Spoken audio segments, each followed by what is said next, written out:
Bonsoir, bienvenue à toutes, bienvenue à tous pour nos conférences du jeudi soir. Vous le savez, celle-ci étant placée dans le cadre de À votre santé et de la semaine du cerveau, en partenariat avec le réseau Neurex et l'INSERM. Alors, après le sommeil qui nous a parlé de nos humeurs, nous allons parler de nos émotions. Les émotions gérées apparemment par une hormone découverte il y a longtemps, il y a 116 ans, si je ne m'abuse, isolée en 1927. L'ocytocine fait beaucoup parler d'elle. On parle d'elle comme étant l'hormone de l'amour ou l'hormone du bonheur. Mais qu'en est-il exactement? Parce que si je lis parfois entre les lignes, si on regarde certaines publications, on apprend même que parfois l'ocytocine peut être aussi l'hormone de l'agressivité. Alors est-ce que c'est une réalité? Avec les jours qu'on connaît en ce moment, on préférerait que ça soit complètement l'hormone du bonheur pour certains et que l'hormone de l'agressivité, on la laisse un peu de côté. Mais vous nous direz un état des lieux, vous nous raconterez tout ça, comment est-ce qu'on gère nos émotions à travers cette hormone. Et pour cela, nous avons la chance d'être entourés aujourd'hui, non pas d'un seul intervenant, parce que Alexandre Charlet, qui devait être parmi nous ce soir, nous a fait toutes ses excuses. Il est très occupé par ailleurs, donc il a mandaté deux de ses collègues à venir nous parler de l'ocytocine. Alors je veux parler d'un côté de Pascal Bardon, qui est directeur adjoint de l'Institut Neurosciences cellulaires et intégratives de l'Université de Strasbourg, qui travaille depuis près de 15 ans sur les neurosciences et sur la physiologie. Il m'a dit, de toute façon, moi, mon boulot, c'est les sciences de la vie en général. Donc, il connaît tout cela. Et puis, il est accompagné de son jeune ami, un doctorant. Donc, il nous prépare une thèse sur le sujet. Il est dans le même laboratoire, la même équipe que Pascal. Il s'appelle Angèle Baudon. Alors, ils se sont, vous allez le voir, arrangés pour faire un sérieux duo et nous expliquer tout cela, en espérant que dans cet amphithéâtre ce soir, il y aura beaucoup d'ocytocine pour nous mettre de bonne humeur. Merci. Bonne soirée.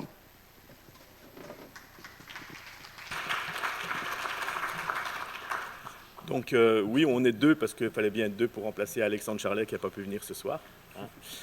Alors,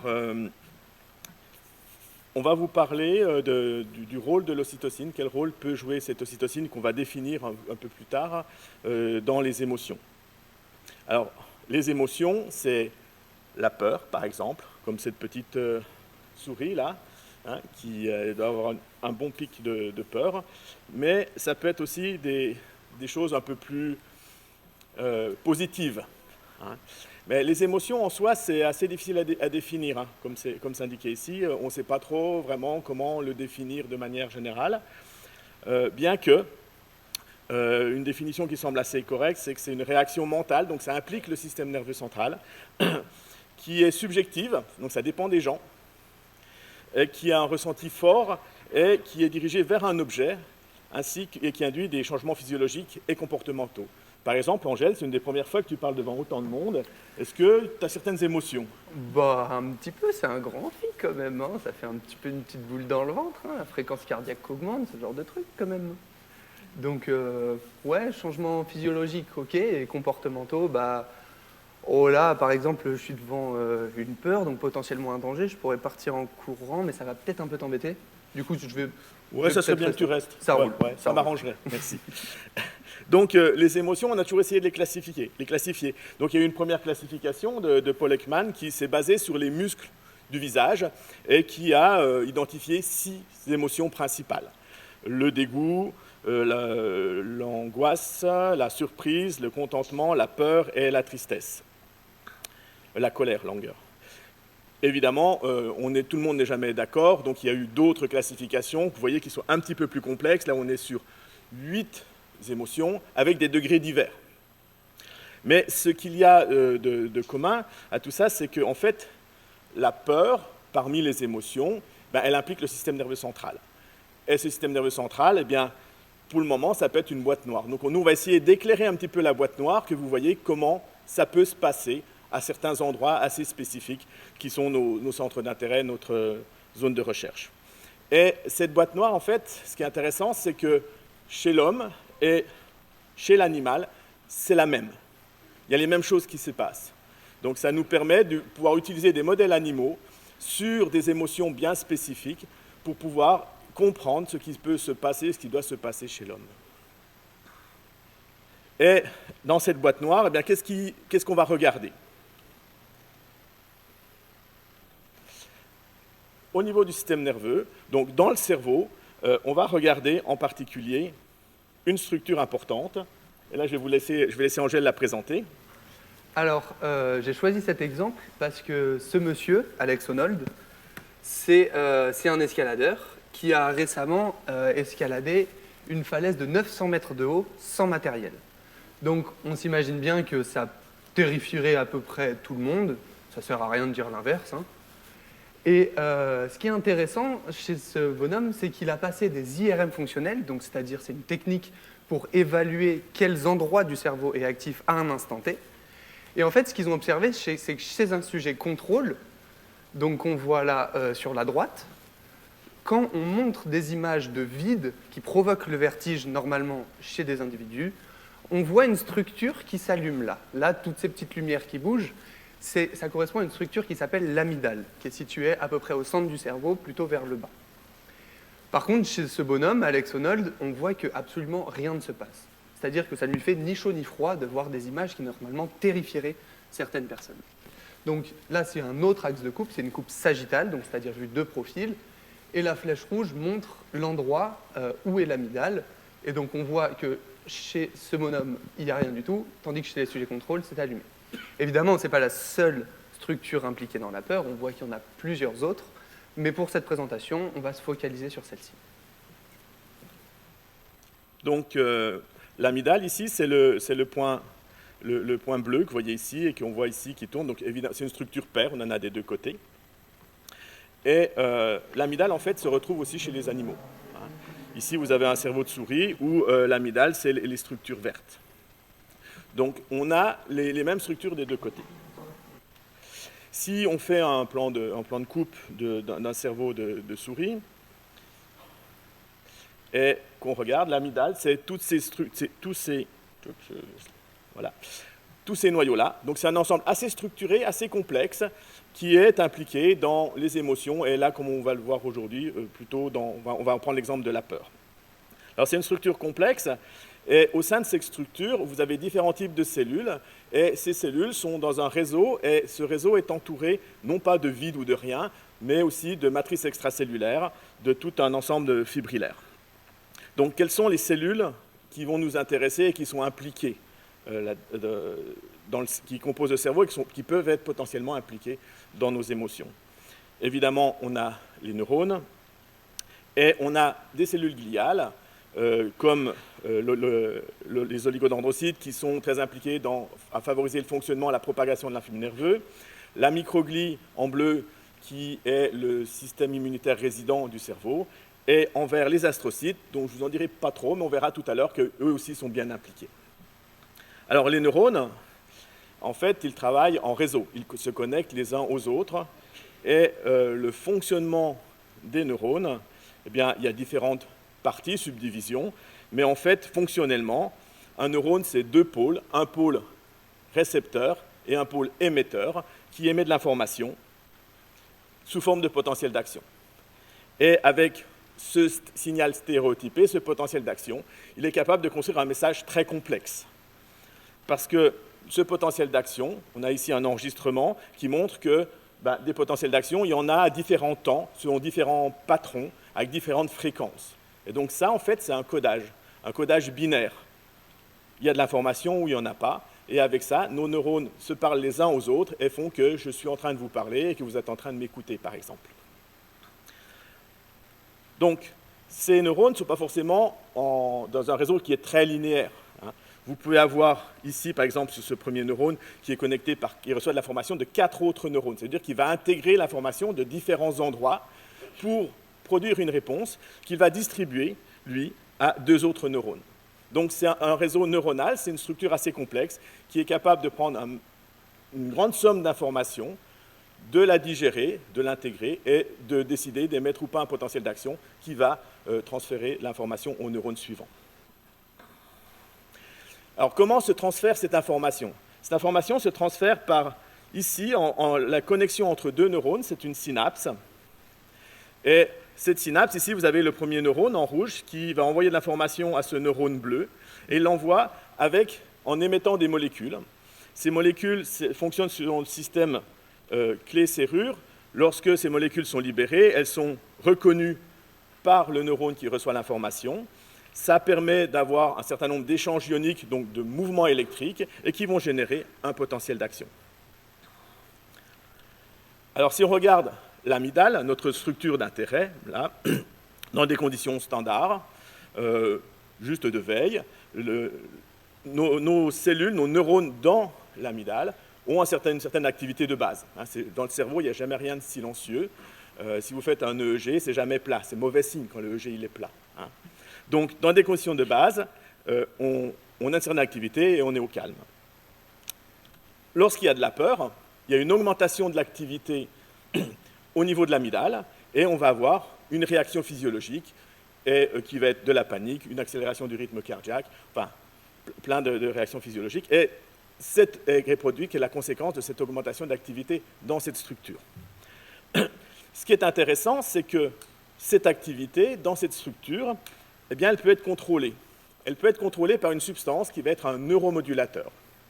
Et ce neuromodulateur, c'est aussi une substance qui peut être libérée par un neurone, un troisième neurone, dont je ne vous avais pas encore parlé, qui peut arriver de loin, et qui va libérer une molécule qui, elle aussi, par un système de récepteurs, serrure clé, eh bien, va faire en sorte qu'elle va calmer l'activité de ce neurone bleu qui était très actif. Et donc, on va retourner à un niveau d'activité de base et retomber à un niveau de calme. Pas forcément, ça ne veut pas forcément dire que le stimuli visuel là, de peur a disparu. Mais on a un contrôle qui permet de faire en sorte que la peur, c'est important, c'est un message, c'est une information, c'est dire attention, il faut faire quelque chose, mais trop de peur n'amène rien. Donc on peut réguler ça par un système de neuromodulateurs. Et parmi ces neuromodulateurs, on va trouver l'ocytocine. Donc l'ocytocine, c'est une petite protéine, donc un peptide, qui fait seulement 9 acides aminés, donc c'est relativement petit, et elle peut être libérée à plein d'endroits dans le cerveau, et donc agir sur plein d'émotions. Par exemple, elle agit dans les interactions sociales, et la reconnaissance sociale, et la confiance qu'on apporte aux autres individus, mais aussi dans le choix du partenaire, le désir sexuel, l'érection et l'orgasme. Et si tout se passe bien, ça peut aboutir à un accouchement et à l'allaitement. Donc là, l'ocytocine est très, très, très impliquée là-dedans, celle qui va provoquer les contractions utérines, par exemple. Et elle va être aussi impliquée dans le comportement parental.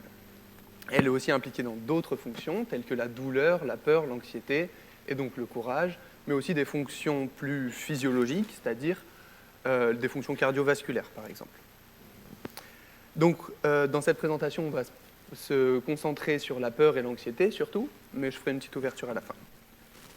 Donc l'ocytocine, elle est synthétisée dans une partie du cerveau qui s'appelle l'hypothalamus, donc qui est là à la base du cerveau, sur le plan médian. Donc.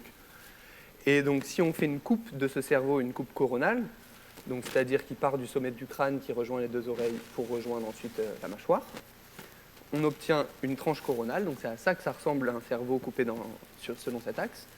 Et on trouve l'hypothalamus donc sur le plan médian, donc c'est-à-dire au milieu, et basal, donc c'est-à-dire en bas du cerveau. Donc, dans ces structures, il y a des neurones qui vont fabriquer de l'ocytocine et ils vont la libérer à différents endroits. Par exemple, si on fait en sorte que les neurones qui synthétisent l'ocytocine fabriquent aussi une protéine verte qui s'appelle la GFP, on peut voir ces neurones et on peut voir leur projection. Donc ce qu'on voit d'un premier coup d'œil, c'est que tout d'abord, les neurones ocytocinergiques, ils ne restent pas dans leur noyau. Ils projettent leurs axones vers diverses régions cérébrales. Et donc ce qu'on voit, tous ces petits filaments, c'est leurs axones qui rejoignent d'autres zones cérébrales.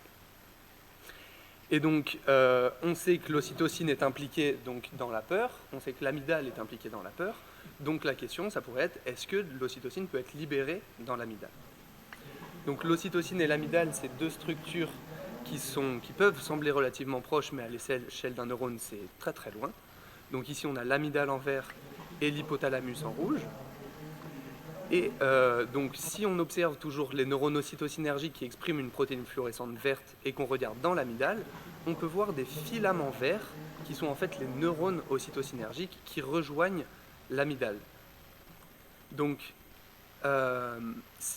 ça laisse penser que l'ocytocine peut être libérée dans l'amygdale, mais comme Pascal vous l'a expliqué, un neuromodulateur, ça ne fonctionne pas tout seul. Il lui faut un récepteur sur des neurones, et donc dans un premier temps, on peut se demander si on peut trouver ce récepteur à l'ocytocine dans l'amygdale. Alors pour ce faire, on va utiliser l'immunohistochimie. Peut-être que certains d'entre vous connaissent, mais je vais quand même faire un rappel. C'est pour identifier certaines protéines dans des cellules ou à la surface des cellules. Donc pour ça, là par exemple, je prends l'exemple du récepteur à l'ocytocine. Donc là, je l'ai schématisé avec un rectangle bleu. On va utiliser des anticorps qui reconnaissent spécifiquement ce récepteur, donc c'est-à-dire qui ont une forme complémentaire de ce récepteur et qui vont pouvoir venir se fixer sur ce récepteur. On va ensuite amplifier le signal avec d'autres anticorps qui sont couplés à des protéines fluorescentes. Par exemple, ici c'est une protéine fluorescente verte. Donc tout d'abord, cette technique, elle nous permet d'avoir des images très très très jolies. Par exemple, ici c'est des astrocytes dans le cortex. Ici, c'est des neurones pyramidaux, et ici, ces cellules très bien rangées, c'est des cellules de Purkinje qu'on trouve dans le cervelet. Donc, outre de produire des belles images, l'immunohistochimie va aussi nous servir à identifier si une protéine est exprimée dans une structure. Donc là, dans le cas du récepteur de l'ocytocine, ça a été fait, et on voit qu'en rouge, le récepteur de l'ocytocine est marqué. Et donc on peut voir ce marquage rouge qui est dans l'amygdale. Donc vous reconnaissez probablement pas le plan de coupe, c'est normal parce que ça c'est une coupe horizontale, tandis que ça c'est une coupe coronale. Mais donc on peut voir que dans l'amygdale, il y a une partie de l'amygdale centrale, qui exprime où on trouve ce récepteur. Donc la question d'après c'est, ok, le récepteur il est là, mais sur quel type de cellule il peut être exprimé? Donc pour ça, on va faire des co-marquages. Donc c'est-à-dire qu'on va identifier le récepteur à l'ocytocine, mais aussi on va identifier des protéines qui sont exprimées que dans les neurones. Donc là, c'est ce qu'on a fait par exemple. Et en bleu, on peut voir les neurones, et on voit qu'il y a certains neurones qui sont bleus avec des taches roses. Donc ça veut dire qu'il y a des neurones qui expriment le récepteur à l'ocytocine dans cette structure. Mais ce qui est aussi intéressant, c'est de regarder d'autres cellules, par exemple là, les astrocytes. Donc ici, c'est une protéine qui n'est exprimée que dans les astrocytes, qui est marquée en vert. Et on voit que des cellules vertes, donc des astrocytes, expriment aussi le récepteur à l'ocytocine. Donc, avec ce type d'expérience, on peut en conclure que les astrocytes et les neurones expriment le récepteur à l'ocytocine dans l'amygdale. Donc, c'est très bien, mais à quoi ça sert? Donc, pour évaluer l'effet de l'ocytocine dans une structure comme l'amygdale, il faut réussir à provoquer la libération d'ocytocine. Et pour ça, on peut utiliser une technologie tout d'abord pour cibler des cellules, cibler les neurones ocytocinergiques. Donc cette technique, c'est la transfection virale. Et ensuite, pour stimuler, pour provoquer l'activité de ces neurones. Et ça, on va le faire avec de l'optogénétique. Alors la transfection virale, ça se base sur l'utilisation de virus qui sont inactivés. Et en fait, ces virus, ils vont rentrer dans les cellules. Donc là, on voit qu'ils rentrent dans le cytoplasme de la cellule, ils passent la membrane. Et dans ce virus, on aura préalablement mis un morceau d'ADN, que vous allez voir ici, qui est la recette pour fabriquer une protéine qui nous intéresse. Donc il va coder pour une protéine. Ce morceau d'ADN, il est ensuite injecté dans le noyau par le virus. Et donc voilà, il est injecté dans le noyau. Et une fois qu'il est dans le noyau, il est au bon endroit pour se faire transcrire. C'est-à-dire que l'ADN, il ne sort pas du noyau après. C'est en fait, on fait une copie de cette recette qui va rejoindre le cytoplasme pour se faire synthétiser. Donc là, on fabrique un ARN messager, qui est une copie, qui sort du noyau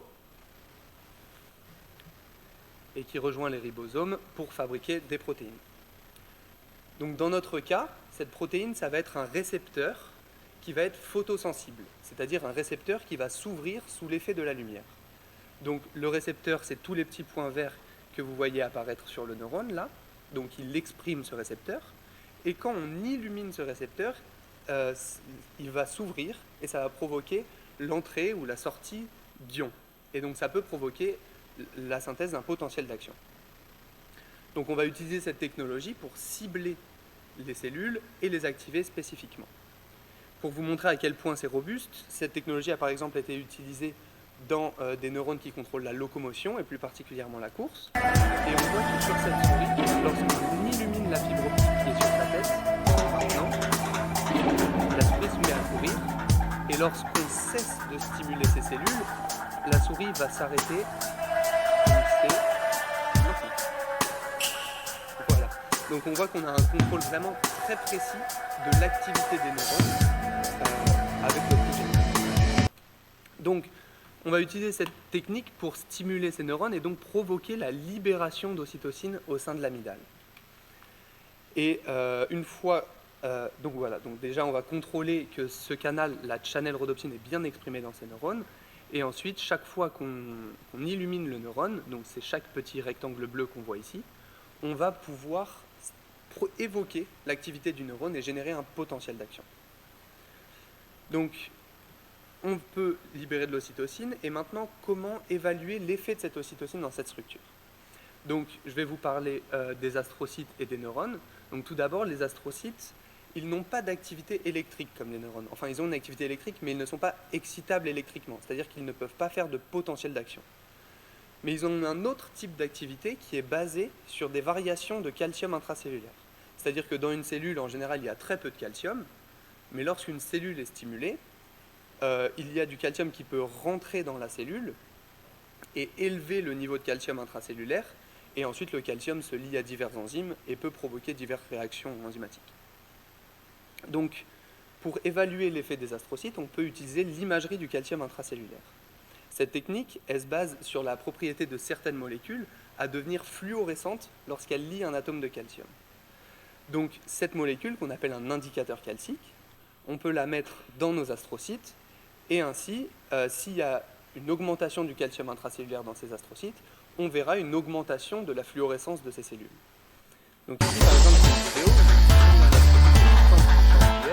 et on voit une rapide augmentation de fluorescence dans les cellules, et elle se propage sur les cellules. Donc on a utilisé cette technologie pour évaluer l'effet de l'ocytocine dans les astrocytes de l'amygdale. Et ce qu'on peut voir, regardez par exemple cette cellule, c'est quand on libère de l'ocytocine, on voit pouf, des augmentations de fluorescence.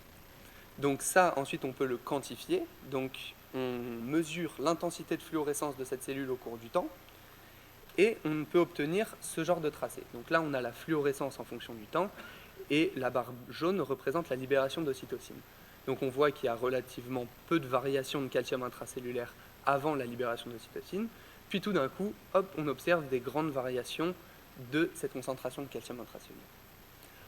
En reproduisant plusieurs fois l'expérience, on peut réaliser des graphiques de ce genre où on voit la fréquence des événements calciques, donc des pics de calcium, avant et après la libération d'ocytocine. Donc, avec cette première expérience, on peut voir que l'ocytocine va moduler l'activité des cellules gliales dans l'amygdale. Mais qu'en est-il pour les neurones? Alors, pour les neurones, comme Pascal vous l'a dit, les neurones, ils ont une activité électrique. Donc, ils font des potentiels d'action, etc. Donc, pour mesurer cette activité électrique, on va utiliser l'électrophysiologie, donc l'étude des phénomènes électriques dans le vivant. Donc, il existe plusieurs types d'enregistrements électrophysiologiques. Aujourd'hui, je vais vous en présenter juste un, qui s'appelle le patch clamp en cellule entière. Et dans cette technique, le but, c'est d'arriver à observer ce qui se passe dans un neurone. Donc pour ça, il faut avoir accès à l'intérieur du neurone. Donc ici, sur cette image en infrarouge, on peut voir un neurone, ici sous le microscope, et cette chose. Donc cette chose, c'est une pipette en verre très très fine. En fait, c'est un tube de verre qu'on va étirer très rapidement, et ça va faire une pipette très fine, qu'on peut ensuite contrôler avec un micromanipulateur. Donc c'est un bras robotisé qui se déplace dans les 3 directions de l'espace, X, Y, Z. Et sous le microscope, on peut venir poser cette pipette de verre sur un neurone. Donc la membrane d'une cellule, c'est un peu comme une bulle de savon. C'est très souple et aussi très fragile. Donc c'est assez difficile de réussir à se poser comme ça. Et une fois qu'on est posé, la deuxième étape, c'est de faire un trou dans le neurone pour avoir accès à ce qui se passe à l'intérieur. Donc comment on fait ça? On approche une pipette d'un neurone, on aspire la membrane, et ensuite, en faisant une petite succion, on brise cette membrane. Ça nous permet d'avoir accès au milieu intracellulaire, et plus particulièrement aux ions qu'il y a dans la cellule. Et donc une fois qu'on a accès à ça, si par exemple il y a un canal membranaire qui s'ouvre et qui laisse entrer des ions, donc ici par exemple ce sont des cations, cet influx électrique provoqué par l'entrée d'ions peut se propager dans la pipette jusqu'à une électrode d'enregistrement. Donc c'est un morceau d'argent qui va mesurer les variations électriques dans le milieu. Et ça va pouvoir créer un courant électrique dans cette électrode qui remonte et qu'on va ensuite capter avec un appareil de mesure, un voltmètre, qui va être connecté à un ordinateur, et c'est de là que viennent ces traces de potentiel d'action qu'on vous montrait tout à l'heure.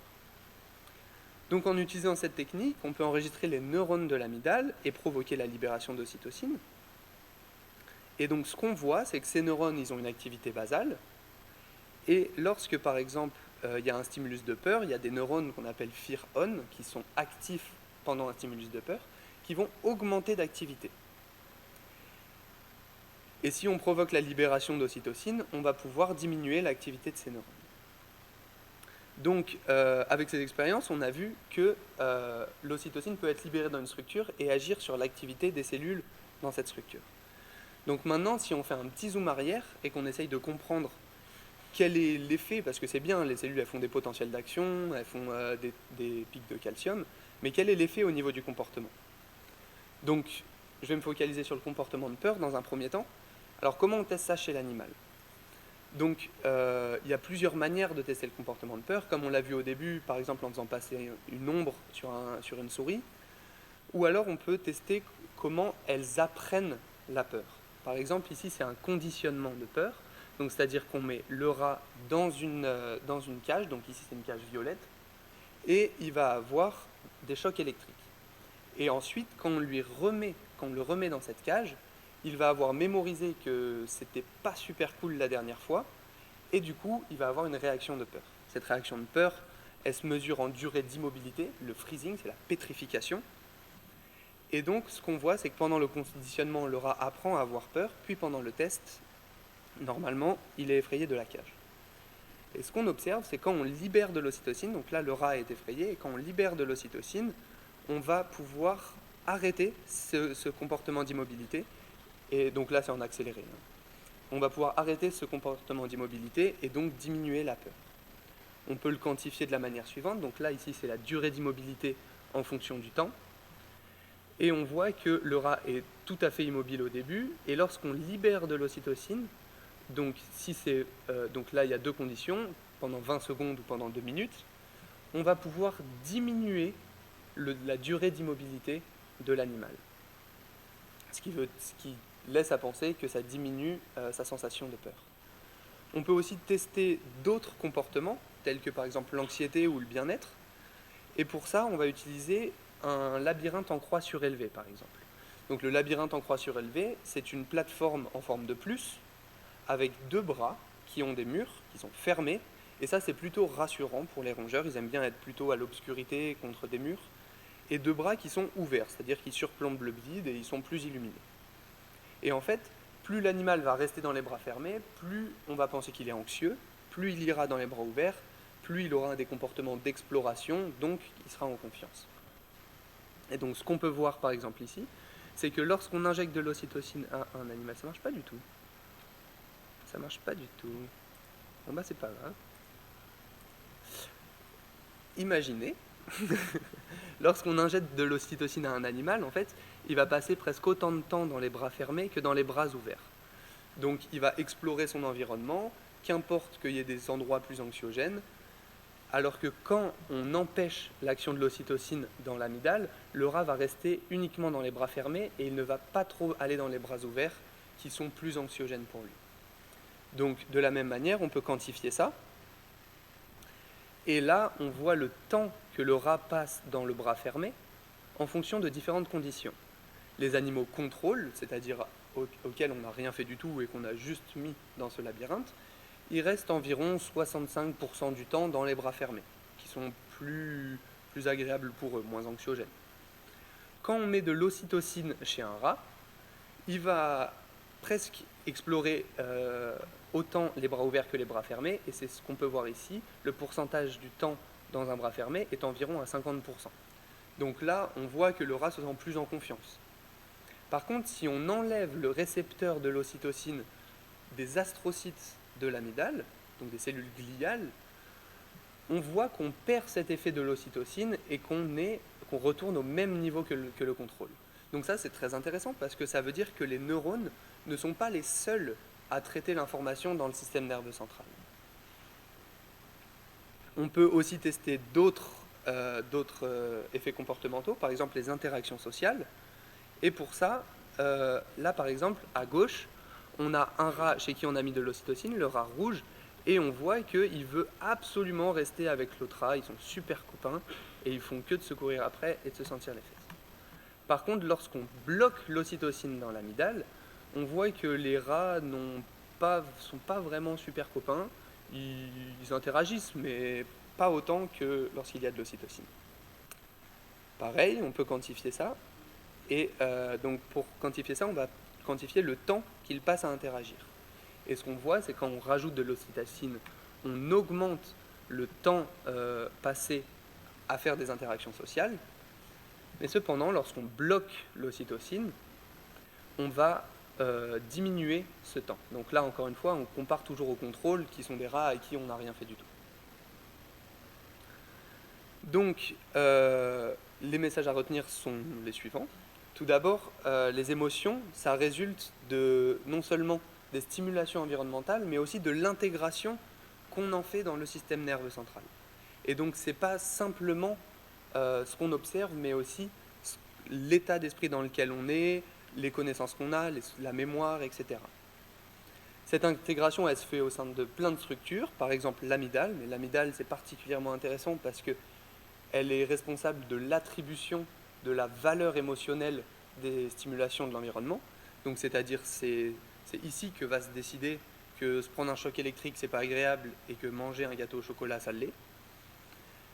Et au sein de cette structure, on a des neuromodulateurs tels que l'ocytocine qui vont modifier en fait cette intégration, qui vont modifier nos émotions en agissant sur l'activité des cellules aussi bien neuronales que non neuronales.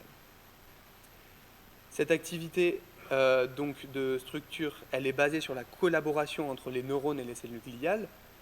Et plusieurs types cellulaires, ça permet de diversifier les modes de communication. Parce que un neurone, ça fait un potentiel d'action qui dure environ 1 milliseconde. Par contre, les astrocytes, c'est une activité bien plus lente, de l'ordre de la minute, ce qui est, si on remet à l'échelle, c'est monstrueusement beaucoup plus grand. 1 milliseconde, c'est à la minute, ce qu'un jour est à 30 ans. Donc, on peut se dire qu'ils vont être plutôt impliqués dans des sensations plus globales et plus diffuses et modifier les activités du réseau neuronal de manière plus diffuse. Voilà.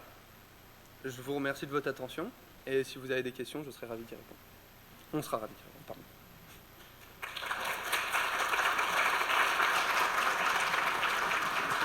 Bien, donc comme dit, la place est aux échanges. Alors je vois déjà une main qui se tend. Et quand vous voulez intervenir, vous levez la main pendant les réponses, comme ça je vois où aller. Voilà. Du coup, bonsoir, merci pour cette présentation. J'avais une question concernant, par exemple, là vous avez évoqué l'anxiété, la peur principalement, comme émotion, mais prenons le cas d'une personne apathique. Comment cela se traduirait au niveau neuronal avec l'ocytocine, puisque l'ocytocine permet une modulation des émotions, modification des émotions. Donc pour les personnes apathiques, j'avais ce questionnement, puisque c'est un manque de désir et un manque de motivation. Oui, alors, sur les modèles animaux, on peut travailler avec des émotions qui sont relativement fortes. Et l'apathie, on aura une difficulté à l'évaluer, à la mesurer. Après, l'ocytocine est impliquée dans les relations interindividuelles, dans des notions de plaisir aussi. Pourquoi pas ? Je sais qu'un temps, on avait pensé, c'était pas sur l'apathie, mais on sait qu'il y a eu des informations qui ont circulé, comme quoi l'ocytocine en spray, ça rendrait un peu plus heureux. Et il y a même des gens qui avaient été jusqu'à imaginer que les CRS, au lieu d'avoir de bombes à poivre, ils aient des sprays d'ocytocine pour arrêter les manifs. Mais c'est vrai que c'est une question qui a le mérite d'être posée, mais moi, je vois mal les outils qui nous permettraient d'y répondre. En fait, c'est ça. Parce que c'est une absence de quelque chose. Donc, on pourrait voir si on peut régénérer du plaisir. Ou, voilà, c'est quelque chose qui semble un peu plus compliqué pour moi à mettre en œuvre. Mais je suis prêt à parier qu'on peut mettre l'ocytocine fonctionnerait. Je suis un peu biaisé quand même. Mais...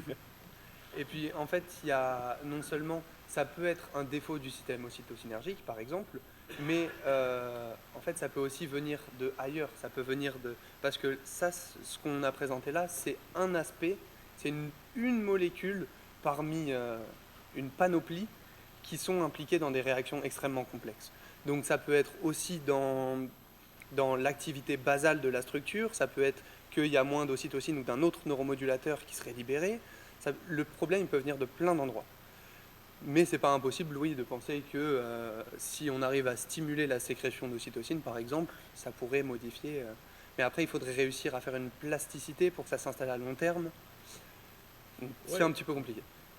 Ou alors, on pourrait imaginer que si c'est dû à un défaut d'ocytocine chez ces gens-là, chez ces personnes-là, faire un dosage d'ocytocine.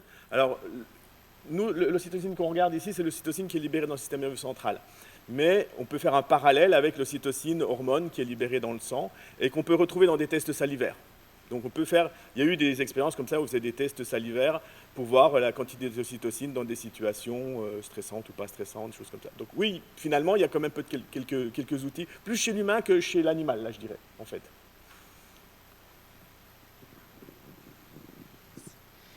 Bonsoir, du coup merci pour la présentation. Moi, j'avais une question concernant la dysrégulation émotionnelle, parce que du coup, on a tendance à dire que ça touche les régions comme l'amygdale, le cortex cingulaire antérieur. J'ai pas compris. Concernant vous entendez? Oui. Oui, pardon.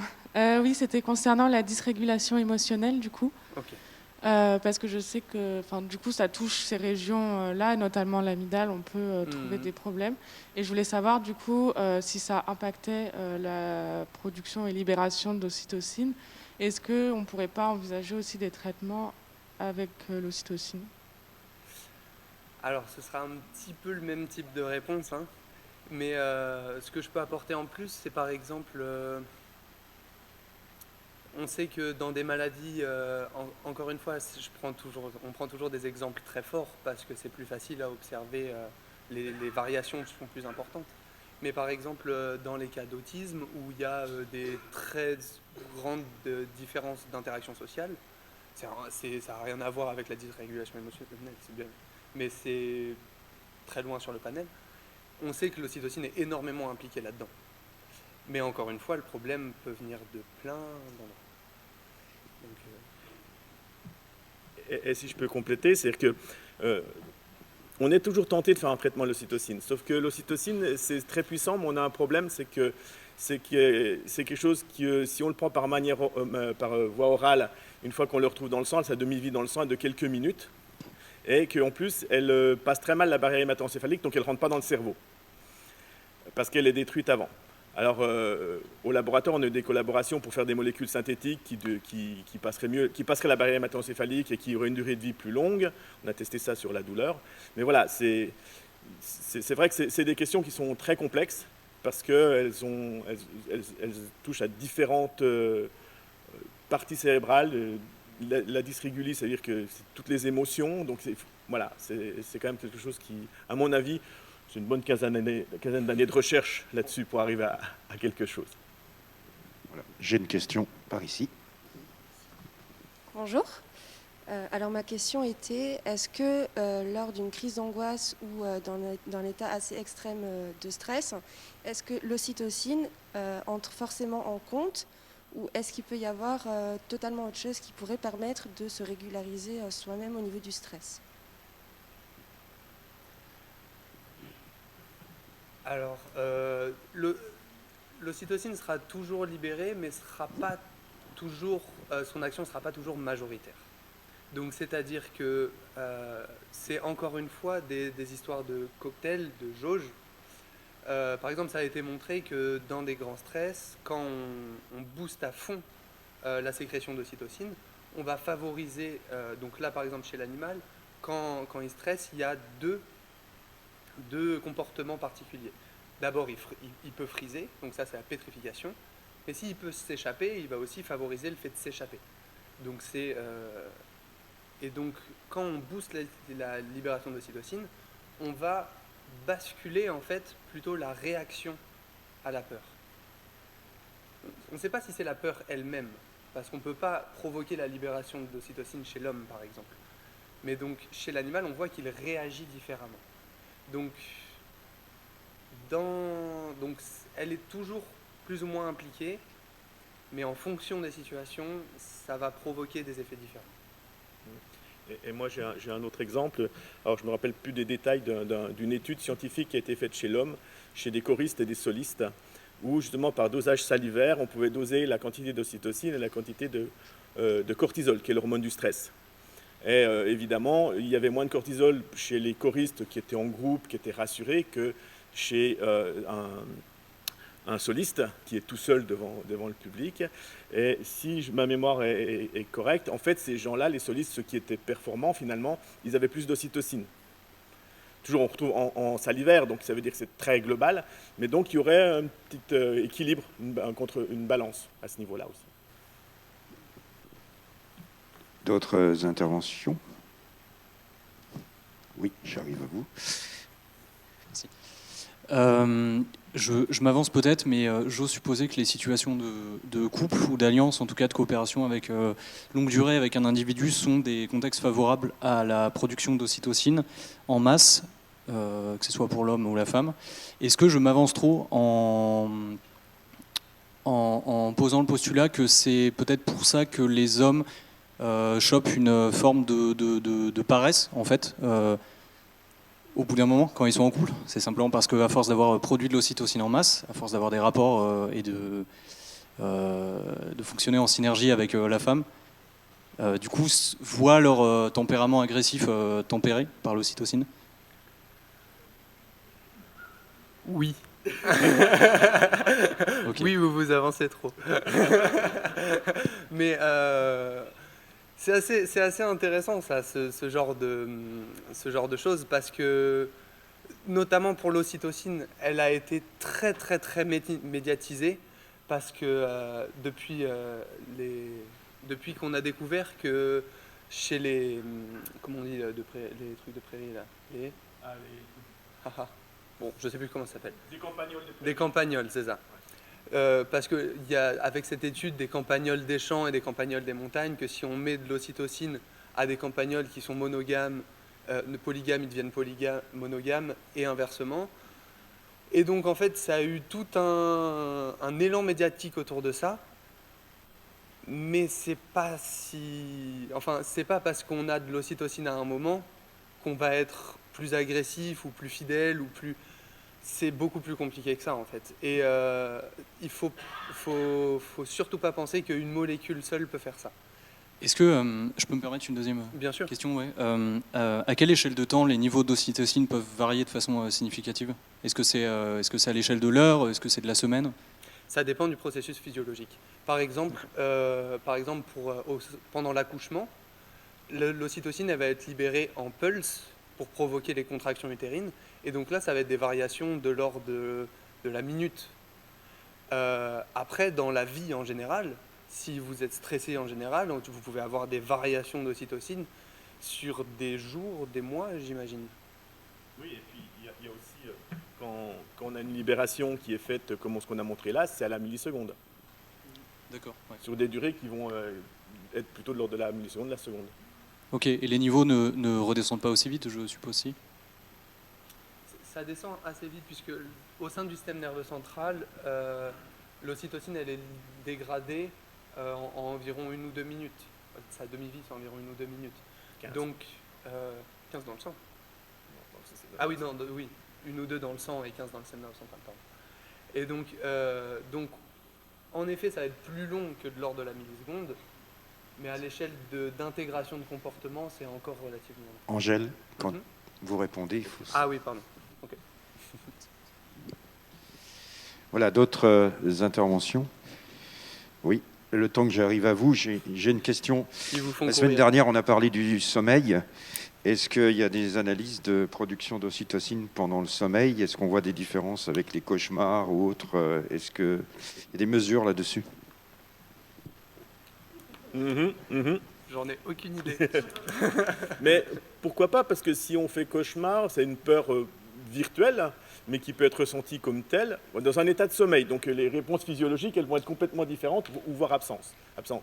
Donc, mais non, c'est quelque chose... en tout cas, on n'a pas pensé à étudier chez nous.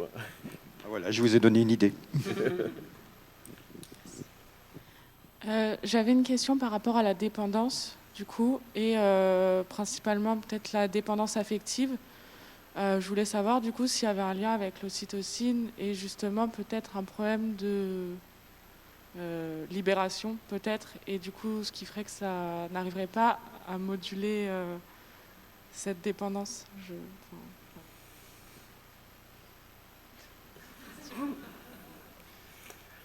Alors, je ne sais pas du tout, mais je peux vous donner des généralités sur la dépendance. La dépendance, c'est généralement quand un système est trop stimulé. Donc là, par exemple, si vous avez tout le temps plein d'ocytocine, au bout d'un moment, les neurones et les cellules, en fait, vont s'adapter et vont avoir, par exemple, moins de récepteurs. Et donc, pour une même quantité d'ocytocine, dans ce cas-là, ou de n'importe quelle substance, ça va être plus difficile de provoquer un effet. Ça, c'est la dépendance. Sur la dépendance affective et l'ocytocine, je ne sais pas du tout si ça se passe comme ça. Encore une fois, pourquoi pas? Parce que l'ocytocine dans les relations, dans la relation parentale, les interactions parentales, oui, mais pas à ma connaissance, mais pourquoi pas? Ouais, je pense. Madame. Merci. Bonsoir, merci pour votre intervention ce soir. Je voulais avoir une question sur la dopamine, la différence avec l'ocytocine, donc que je découvre un peu ce soir. Donc merci. Quelle est celle qu'il faudrait avoir finalement? Est-ce qu'il y en a une qui est mieux que l'autre, ou est-ce qu'elles sont cousines, ou quelque chose d'approximatif ou pas? Alors, la dopamine, jusque récemment, on pensait que c'était l'hormone de la récompense. Et en fait, plus le temps passe, plus on se rend compte que c'est pas l'hormone de la récompense, et même de dire l'ocytocine, molécule de l'amour, dopamine de la récompense, c'est pas aussi facile que ça. Et par exemple, pour la dopamine, on s'est rendu compte qu'en fait, elle jouait plutôt sur la motivation que sur l'aspect récompensant. Donc, en fait, c'est par exemple sur des tests sur des animaux où ils vont devoir, par exemple, pousser un levier pour avoir une récompense. Au début, on avait mis de la dopamine et on se disait waouh, le rat appuie beaucoup plus, donc c'est encore mieux d'avoir une boulette à manger pour lui. Mais en fait, non, c'est simplement qu'il est plus motivé. Donc, ce que je veux dire par là, c'est que c'est assez difficile de dire exactement une molécule est impliquée dans quoi. Et donc, il faudrait pas avoir plus de tel neuromodulateur ou tel neuromodulateur. C'est plus un ensemble de neuromodulateurs et de l'activité du réseau qui est là, du souvenir, par exemple le souvenir qui peut changer les connexions, etc. Et donc en fait c'est beaucoup plus compliqué que simplement avoir une molécule. Donc ouais, je ne pourrais pas trop... Voilà, et attribuer une fonction à une molécule, la dopamine par exemple, elle permet de contrôler la motricité. Au niveau de la moelle épinière, si des libérations de dopamine, ça va modifier la motricité. Donc voilà, c'est vrai que nous on aime bien aussi mettre des titres qui sont très parlants et dire voilà, celle-là, cette molécule, si elle fait ça, les journalistes aiment bien aussi, mais la science c'est toujours plus complexe. En fait, si on veut rebondir toujours sur ce sujet-là, finalement, nous, dans notre corps, dans notre cerveau, le cocktail, il se compose de quoi en fait? Parce que dopamine, cytocine, quel est le cocktail actuel le plus connu? Finalement, on s'y perd un peu. Alors, ça dépend de l'endroit, de l'état d'esprit dans lequel vous êtes, de où vous regardez. Ça dépend énormément de choses. Par exemple, je peux même pas donner un exemple. Mais en fait, parce qu'on a toujours, en fait, on s'imagine que la molécule est libérée, ça va faire quelque chose. Mais en fait, on a toujours des niveaux de base de tout. C'est comme on vous a montré les neurones, c'est pas le neurone est actif ou inactif, il y a toujours des niveaux de base et on augmente ce niveau de base ou on le diminue, mais en fait c'est pas, vous voyez ce que je veux dire? C'est pas directement une molécule qui va créer ça. D'accord. D'autres questions? D'autres interventions? Oui, j'arrive à vous. En parlant de cocktail, il y en a qui se permettent de dire que l'ocytocine, c'est un petit peu quand on boit trop d'alcool. Alors, vous avez déjà lu, je pense, ce genre de choses. Ouais, en plus, il y a beaucoup d'études sur l'ocytocine, sur la réaction des neurones de l'amygdale à l'ocytocine quand on met de l'éthanol, mais je ne sais pas exactement ce que ça fait. Là, on peut lancer une petite étude Allez, facilement. Hein. On va aller ce soir. On va prendre nos collègues, on va aller au chariot juste à côté et on va voir ce que ça donne. Voilà. C'est la page de publicité. Bonsoir. Bonsoir. Alors j'avais une question par rapport à la douleur, plus spécifiquement. Je ne sais pas si vous pourrez me répondre, mais je vous la pose quand même. Oui. L'ocytocine, est-ce qu'elle joue un rôle au niveau, par exemple, plutôt de la modulation descendante de la douleur au niveau de la corne dorsale de la moelle, ou est-ce que ça se passe plutôt dans les voies supérieures au niveau du cerveau, par exemple? Les deux. Ok. Alors, en fait, l'ocytocine, donc je vous ai montré qu'elle peut être libérée dans l'amygdale. L'amygdale, c'est un centre des contrôles descendants de la douleur. Ça peut être libéré directement dans la moelle épinière pour modifier le message nerveux directement à la base. Ça peut être libéré dans le sang et modifier l'activité des neurones qui détectent la douleur. Ça agit à presque tous les niveaux. Donc si je comprends bien, comme on l'identifie principalement à l'hormone, par exemple, de l'attachement, si on touche quelqu'un, juste le fait de toucher quelqu'un, on peut avoir une modulation par rapport à la douleur. Oui. Est-ce que ça passe par l'ocytocine? C'est pas impossible, c'est même possible. Et par l'ocytocine, entre autres, j'entends. Hein. Mais oui, parce que par exemple, on sait que les kératinocytes, les cellules qui composent la peau, peuvent libérer de l'ocytocine, et que quand on a du toucher léger, de type massage ou gratouille ou trucs comme ça, on peut provoquer la libération d'ocytocine par ces kératinocytes. Est-ce que ça modifie l'activité des nocicepteurs? Je ne sais pas. Mais ce serait du coup en lien avec les fibres C tactiles, c'est-à-dire les fibres C caresses, que c'est libéré? Les fibres C, c'est uniquement douleur. Enfin, non, il y a les CLTMR, mais oui. Donc, peut-être. Ok. Par exemple, le contact peau à peau, c'est quelque chose qui est conseillé pour les nouveau-nés, surtout les prématurés, parce que la prématurité, il y a tout un tas de procédures douloureuses qui vont autour, ne serait-ce que par des tests, et c'est aperçu que ça calme les enfants et ça favorise un meilleur développement. Donc, oui.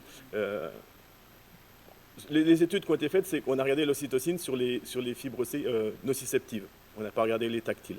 Parce que là, on a vu que parce que c'est ce qu'on enregistrait. D'accord, merci pour votre réponse.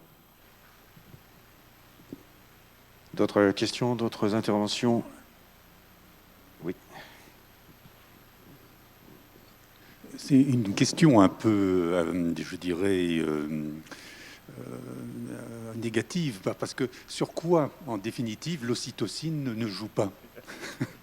Ah, mais ça c'est justement quelque chose qui est très rigolo avec ce genre d'hormones, c'est qu'on a l'impression que ça agit sur tout. Et en fait, si on y réfléchit bien, c'est pas si étonnant, parce qu'en fait, ça n'a pas de sens de dire l'ocytocine agit sur ça. Il faut dire l'ocytocine dans cette structure, sur tel type de neurone, agit sur ça. Parce qu'en fait, simplement, l'évolution est paresseuse. Elle ne va pas développer 1 milliard de types de molécules pour avoir des fonctions différentes. Elle va plutôt garder les mêmes molécules et les libérer à des endroits différents, à des moments différents, et ça va provoquer des choses différentes. Mais donc, oui, dit comme ça, on a l'impression que ça agit sur tout. Mais en fait, ça dépend plutôt de l'endroit et de la condition physiologique de la personne. Voilà. Il y a encore d'autres questions? Bien. Donc tout est dit. Merci de votre intervention, messieurs. On vous donne rendez-vous la semaine prochaine, cette fois-ci, pour parler temps, conscience, schizophrénie, avec Anne Girsch, qui est psychiatre. Voilà, bonne semaine d'ici là. Merci, à bientôt.